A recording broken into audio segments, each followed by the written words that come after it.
Doraemon ने Nobita पर एक खास अंडरग्राउंड स्प्रे छिड़क दिया। अगले ही पल नोबिता सीधा जमीन के अंदर धंस गया। अचानक नीचे गिरने का एहसास होते ही उसकी सांस रुकने जैसी हो गई। उसे लगा कि अब वो घुटकर मर जाएगा। डोरेमोन ने खुद पर भी वही स्प्रे कर लिया और तैरते हुए नोबिता के पास पहुंच गया। उसने बताया कि जमीन के अंदर पानी की तरह आराम से तैर सकते हैं। नोबिता ने भी कोशिश की और पानी में तैरने की तरह जमीन के नीचे तैरने लगा, जहां उसे सांस लेने में भी कोई दिक्कत नहीं हो रही थी। नोबिता ने ऊपर देखा, उसकी मम्मी बाहर कपड़े सुखा रही थी। उसने मजाक में अपना सर जमीन से बाहर निकाला, जिसे देखकर उसकी मम्मी जोर से चीख पड़ी और डर कर भाग गई। इसी दौरान कपड़े सुखाने वाली लकड़ी गिरकर सीधा नोबिता के सर पर लगी। ये देखकर दोनों जोर जोर से हंसने लगे।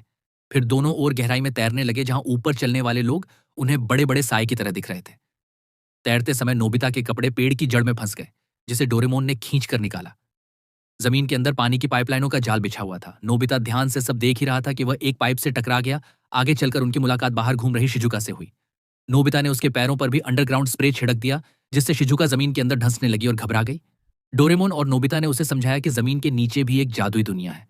शिजुका ने तैरकर देखा तो उसे भी इसमें बहुत मजा आया। फिर तीनों सुनियो के घर पहुंचे, जो आंगन में वॉलीबॉल खेल रहा था। जैसे ही सुनियो बॉल उठाने झुका, नोबिता का सर जमीन से बाहर आया। सुनियो डर कर गिर गया। फिर नोबिता ने उस पर भी स्प्रे छिड़क कर उसे जमीन के अंदर खींच लिया। डोरेमोन ने बताया कि यहाँ रहना सुरक्षित है, इसलिए सब मिलकर अंडरग्राउंड वॉलीबॉल खेलने लगे। खेलते समय सुनियो की स्मैश की हुई बॉल जमीन से बाहर निकलकर सीधे जियान के चेहरे पर जा लगी।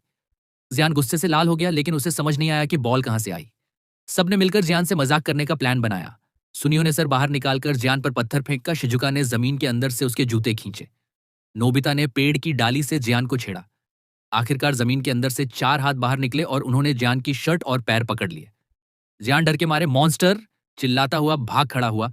जियान को भागता देख सब जोर जोर से हंसने लगे और खाली मैदान में खुशी खुशी दोबारा वॉलीबॉल खेलने लगे।